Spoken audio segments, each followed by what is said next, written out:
Muy bien, vamos a desarmar hoy una de las herramientas más flexibles y a veces más tramposas de la programación, el ciclo mientras. Uf, sí.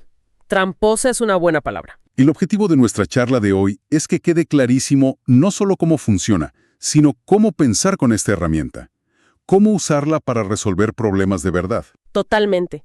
Es que dominar el mientras es como pasar de dar instrucciones rígidas a crear programas que de verdad reaccionan, que se adaptan a lo que pasa. Es un salto conceptual sin duda. Es un gran salto. Y para guiar esta exploración, nos basamos en un par de documentos muy sólidos. Tenemos una guía académica detallada, muy metódica, y también un apunte de fundamentos que va, digamos, más al grano. Perfecto. La idea entonces es destilar lo mejor de ambos. Exacto, y me parece que el mejor punto de partida es la pregunta más básica de todas. Si ya existe el ciclo para, que es tan ordenado, tan predecible, ¿para qué necesitamos otro? Esa es la pregunta del millón. Y la respuesta que ambos documentos dejan muy clara está en una sola palabra: incertidumbre. Incertidumbre. Me gusta. El ciclo para es cuando sabes el final del camino antes de empezar. Camina 10 pasos. Repite esto 5 veces. Exacto, es un camino pavimentado. Pero la vida real, pues no siempre es así. A veces no sabes cuántos pasos tienes que dar hasta que llegas. Ahí es donde entra el mientras. Ahí es donde brilla. Su definición formal es esa. Ejecuta un bloque de código una y otra vez mientras una condición sea verdadera. La palabra clave es esa, mientras. No dice un número fijo de veces. Dice mientras las cosas sean de cierta manera. Tal cual. Entonces, pensemos en esos escenarios llenos de incertidumbre. Las fuentes los agrupan muy bien en lo que podríamos llamar patrones de pensamiento. A ver. El primero, y quizás el más común, es el de la interacción con el usuario. El ejemplo perfecto es el de el valor centinela. El valor centinela, ok. Imagina que estás en un cajero. Quieres depositar varios billetes. El programa te pide un monto. Lo sumas. Te pide otro, lo sumas. ¿Cómo sabe cuándo terminaste? Claro, no tiene forma de adivinar si voy a meter 2 billetes o 20. Ahí está, pura incertidumbre. Entonces haces un pacto con el programa. Le dices, mira, te voy a dar números. Cuando te dé un 0, significa que ya terminé. Ese 0 es el centinela. Ese es tu centinela. El ciclo se ejecuta mientras el número que ingreses sea distinto de 0. El control lo tiene la persona, no un contador.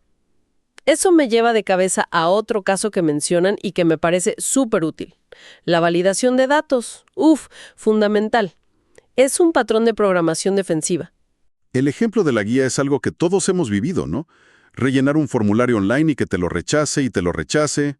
Es exactamente eso.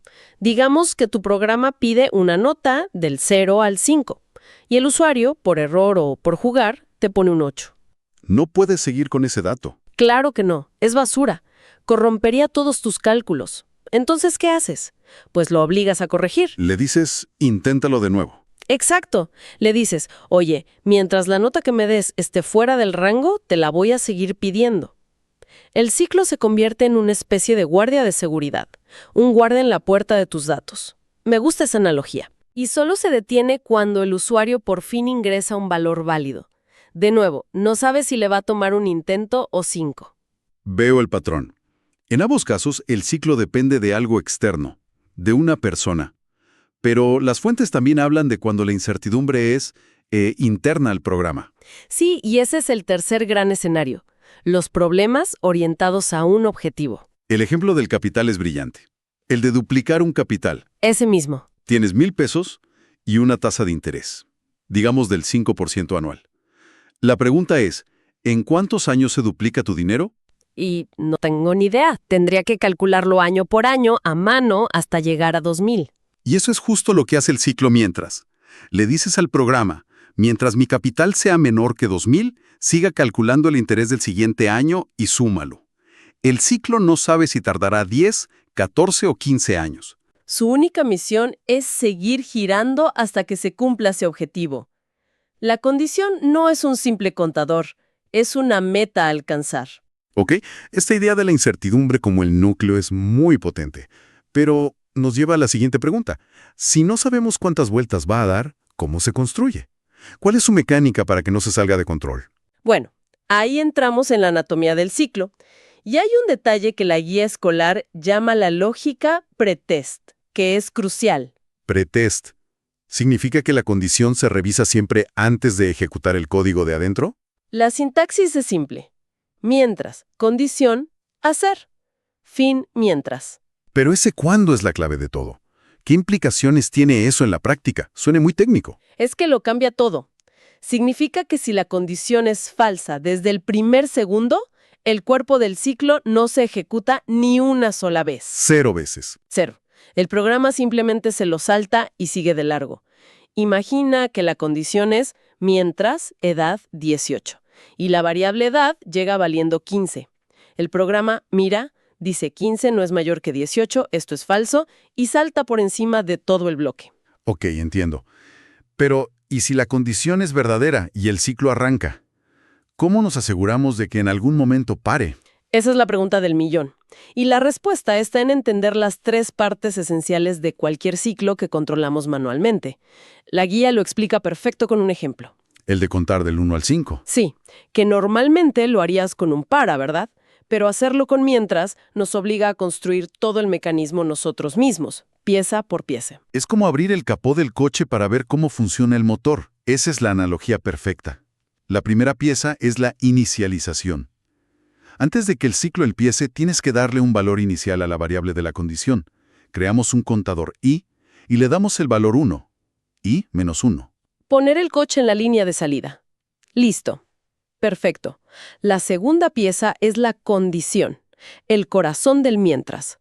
Es la prueba que decide si el coche sigue en la carrera. En este caso, mientras i igual a 5. Y la tercera pieza tiene que ser la que evita que nos quedemos ahí para siempre. Porque si i siempre vale 1, 1 igual a 5, siempre va a ser verdad. Exactamente. Esa es la tercera y más crítica pieza, la actualización.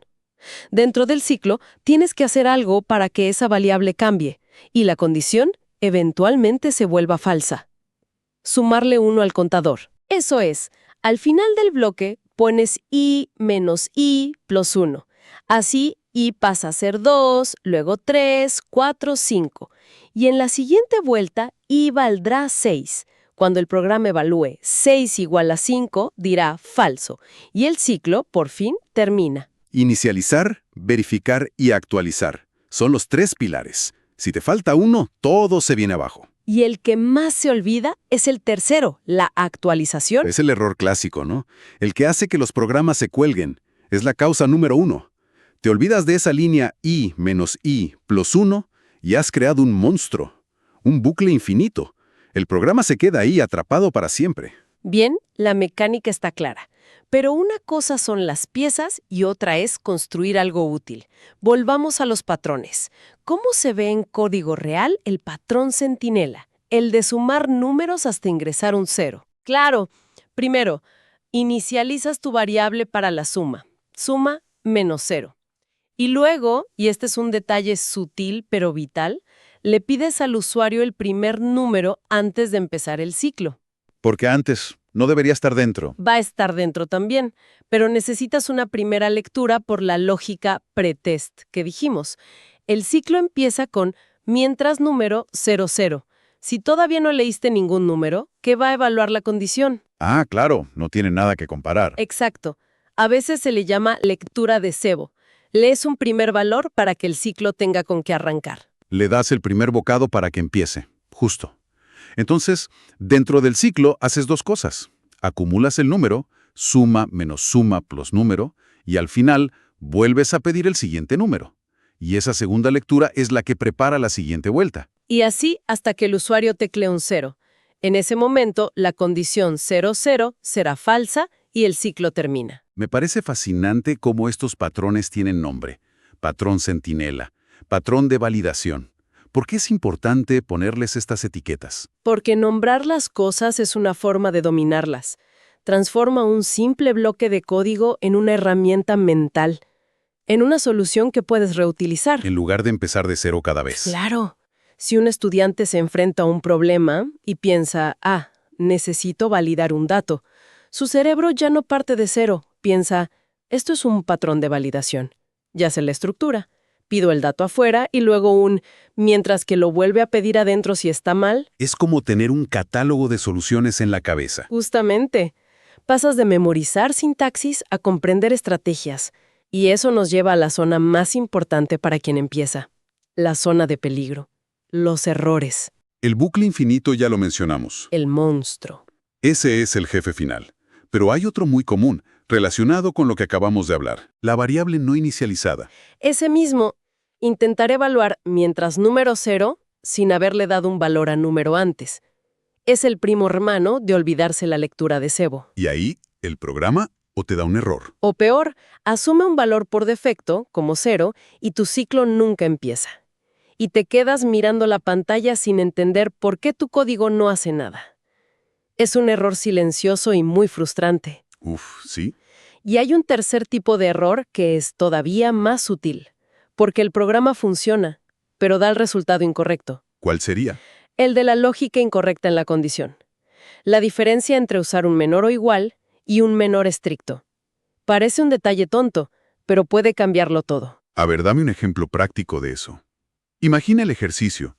Sumar números hasta que la suma supere los 100. La condición para que el ciclo continúe debería ser mientras suma es igual a 100.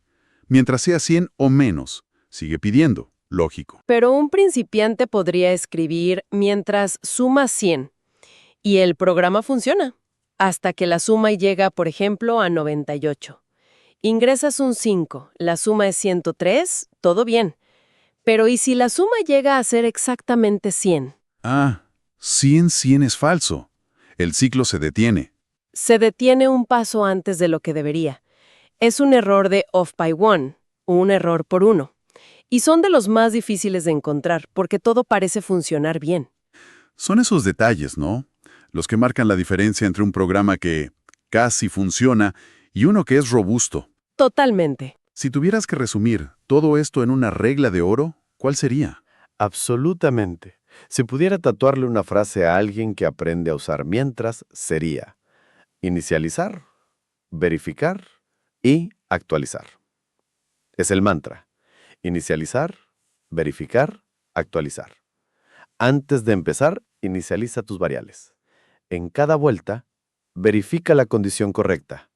Y, crucialmente, dentro del ciclo, no te olvides de actualizar la variable para garantizar una salida. Si sigues esos 3 pasos, tienes el 90% de la batalla ganada. Me gusta. Es una lista de chequeo mental. Entonces, si damos un paso atrás, el mapa que hemos dibujado es bastante claro. Sí, creo que sí. El mientras es la navaja suiza para la incertidumbre. Empiezas con el por qué, luego el cómo con sus 3 pilares, lo haces real con los patrones, y finalmente te pones el casco de seguridad conociendo los errores. Es una hoja de ruta muy completa para dominarlo, la verdad. Y refuerza una idea que las fuentes tocan de pasada, pero que es muy profunda. ¿Cuál? Que la elección entre un para y un mientras no es solo una cuestión de estilo. Es una decisión semántica. Comunica algo profundo sobre el problema que estás resolviendo. ¿Qué quieres decir con semántica? Un ciclo para declara su intención de frente. Voy a hacer esto exactamente 10 veces. La intención es finita, es conocida, es un contrato cerrado. Ok. Un mientras dice algo muy distinto, dice, voy a seguir haciendo esto hasta que el mundo cambie de una forma específica. La intención es condicional, depende del estado del programa. Son 2 filosofías. Y eso me lleva a una última reflexión.